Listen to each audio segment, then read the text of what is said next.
गोकुळ सोबत गोकुल.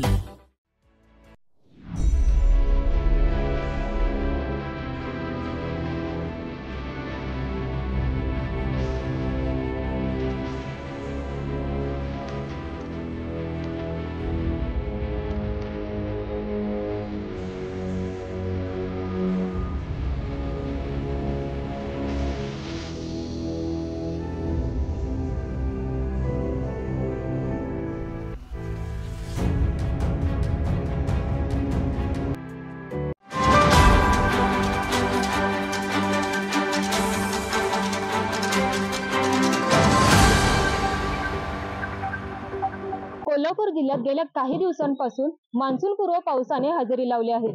त्यामुळे सतत पडणाऱ्या पावसामुळे नागरिकांची तारांबळ उडाली आहे. आज आपण आलेलो आहोत पंचगंगा नदी घाटावर. आपण पाहू शकता येथे असणारी पुरातन मंदिरे ही पाण्याखाली गेली आहेत. असाच जर पावसाचा जोर कायम राहिला तर पंचगंगा नदीच्या पाणी पातळीत झपाट्याने वाढ होत आहे.